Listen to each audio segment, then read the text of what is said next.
اچھا، دوسری بات ایک مسئلہ یہ ہے کہ یہ سفر کا مہینہ ہے تو اس میں ایک غلط فہمی ہے، لوگ اس کو منحوس سمجھتے ہیں.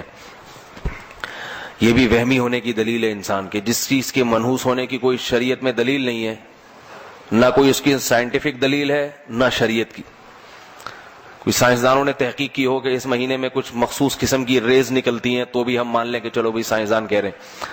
اور سائنسدان نہیں کہتے تو پھر ہمارے پاس ایک دوسرا ذریعہ کیا ہے؟ پیغمبر کی بات، بلکہ وہ پہلا ذریعہ ہے.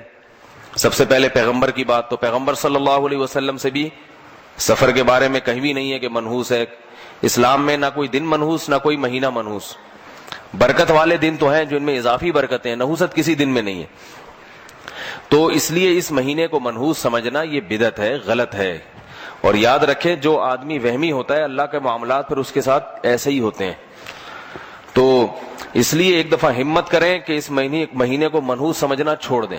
شیعہ لوگ اس مہینے کو منحوس سمجھتے ہیں، محرم میں بھی شادی نہیں کرتے، سفر میں بھی نہیں. تو ان کو سمجھنے دیں کیونکہ ان کا مسلک ہے. یہ اس زمانے میں انسان نہ اپنے مسلک کو چھوڑے نہ دوسرے کے مسلک کو چھیڑے، نہ ان سے بحث مباحثہ کریں. ان کا مذہب ہے، وہ اگر اس پہ مطمئن ہے تو ٹھیک ہے، ان کو چلنے دیں. آپ سنی ہیں، دیکھو ابھی آپ نے نماز پڑھی شیعہ کے طریقے سے، سنی کے طریقے سے. سنی کے طریقے سے امام بارگاہوں میں جو جمعے کی نمازیں ہوئی شیعہ لوگوں نے پڑھی، وہ کس طریقے سے؟ شیعہ والے طریقے سے. تو آپ نے کوئی جا کے ان کو پریشان کیا کہ یہ تم کیوں کر رہے ہو؟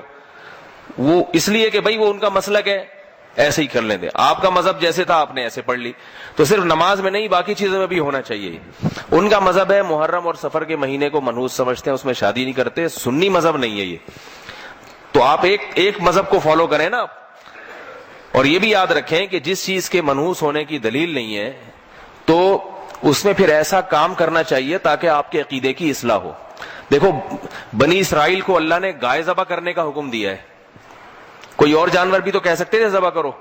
اس کی حکمت بعض علماء نے بیان کی ہے کہ جیسے ہندوؤں میں گائے کو ماتا سمجھا جاتا ہے نا، تو یہ بہت پرانا ہے. گائے کی عبادت قدیم زمانے سے ہوتی آ رہی ہے. تو بنی اسرائیل میں بھی یہ شرک آہستہ آہستہ آنے لگا تھا، گائے کو مقدس سمجھنا. اس لیے اللہ نے حکم دیا کہ صرف اتنا کافی نہیں ہے کہ گائے کو جو ہے معبود سمجھنا چھوڑ دو، اتنا کافی نہیں ہے. بنی اسرائیل تو حضرت موسیٰ پر ایمان لائے تھے نا، تو وہ گائے کو تھوڑی خدا سمجھتے تھے. لیکن اللہ نے کہا اتنا نہیں، اس کو اپنے ہاتھ سے گلا کاٹو، گائے کا ذبح کرو. کیونکہ جس کے دل میں ذرا سا بھی وہم ہوگا نا وہ گلا کم از کم نہیں کاٹے گا، کہیں ایسا نہ ہو گائے ماتا بددعا دے اور میرے سارا ہی بیڑا غرق ہو جائے. تو اللہ نے کیا کہا؟ گلا کاٹو اس گائے کا، ذبح کرو، گائے ذبح کرو. تبھی بنی اسرائیل نے حیل و حجت کہ دل میں تھوڑا سا کہیں چور چھپا ہوا تھا کہ گائے نہیں بکری کاٹ لیں گے، دمبا کاٹ لیں گے، یہ گائے کا کیوں کہا جا رہا ہے؟ اس کی مثال ہے جیسے کوئی ہندو اسلام قبول کرے، بقرعید کے دن اس کی پہلی کوشش تو کیا ہوگی؟ گائے کے علاوہ کوئی چیز ذبح کر لوں میں، کیونکہ ایک طویل عرصے سے گائے کی محبت اس کے دل میں پیدا ہو چکی.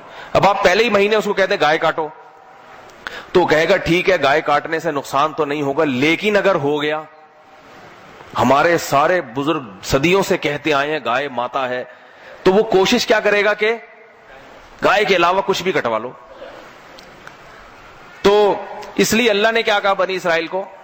گائے کاٹنی پڑے گی، بکری نہیں، دمبا نہیں، اونٹ نہیں، گائے کاٹو. تو بنی اسرائیل اسی چکر میں تھے کہ گائے کے علاوہ کچھ اور ہو جائے. تبھی سوالات کیسی گائے ہونی چاہیے، اللہ نے کٹوائی.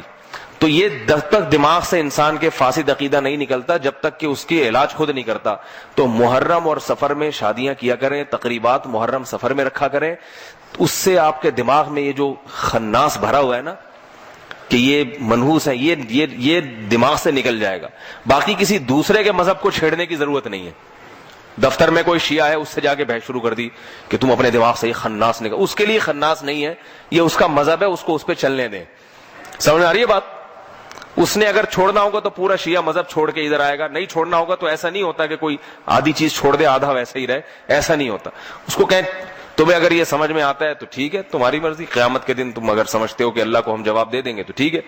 تو یہ میں بار بار بتاتا ہوں، یہ جو دور چل رہا ہے یہ اختلاف اور فتنوں کا دور ہے. اس میں کسی کو چھیڑ چھاڑ کی کوشش، کیونکہ تھوڑا سا چھیڑیں گے نا وہ بہت چھڑ جاتا ہے. پھر آدمی کسی کو ذرا سا آپ نے اگر یوں کر کے ابھی چھیڑ کے دیکھیں کسی نمازی کو، باہر ذرا سا چھیڑیں گے پھر دیکھیں وہ آگے سے ہاتھا پائی تو وہ افورڈ نہیں کر پاتا آدمی. پھر تھوڑا بھی نہ چھیڑیں, اپنے کام سے کام رکھیں.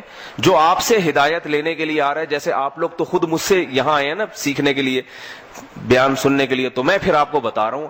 کبھی ایسا نہیں ہوتا آپ کے گھر جا کے میں نے آپ کو خود سے چھیڑا ہو کہ یہ سفر میں شادی کیوں نہیں کر رکھی, اتنی ربیع الاول کی ڈیٹ کیوں لی ہے بچی کی آپ نے. جب میں نے آپ کو بیان میں سمجھایا تھا کہ سفر منحوس نہیں ہے, تو پھر ربیع الاول تک چھلانگ لگانے کی کیا ضرورت تھی؟ کبھی آیا کسی کو؟ بھائی پھر جو آپ ربیع الاول میں کریں, آپ کریں ہی نہیں سرے سے شادی, ساری زندگی کمارے رہیں, ہماری صحت پہ کوئی اثر نہیں پڑتا. صحیح ہے نا؟ تو چھیڑ چھاڑ کا زمانہ نہیں ہے. البتہ اپنے عقیدے پر کم از کم مضبوط رہیں. محرم اور سفر میں شادیاں کیا کریں. تقریبات جو بھی جائز تقریبات ہوتی ہیں محرم سفر میں, اس کو نحوست کا تصور دماغ سے نکال دیں بالکل. اور پھر اگر اللہ نہ کرے کوئی شادی ناکام ہو گئی محرم کی وجہ سے, یعنی محرم کی وجہ سے تو نہیں ہوگی, محرم میں کیا اور شادی ناکام ہو گئی اتفاق سے, تو یوں نہ کہیں کہ محرم کی وجہ سے ہوئی ہے. یہ سوچیں جس کی ربیع الاول میں ہوئی تھی اس کی کون سی کامیاب ہوئی ہے. آج کل کہاں شادیاں کامیاب ہو رہی ہیں. شادی کامیاب کرنے کے لیے محرم سفر کی بات نہیں ہوتی, اس کے لیے میاں بیوی میں میچنگ اور دونوں کی ماں باپ نے کیا تربیت کی ہے, کیسے, یہ ساری چیزوں کا دخل ہوتا ہے. اس کا محرم یا سفر سے کوئی تعلق نہیں ہے.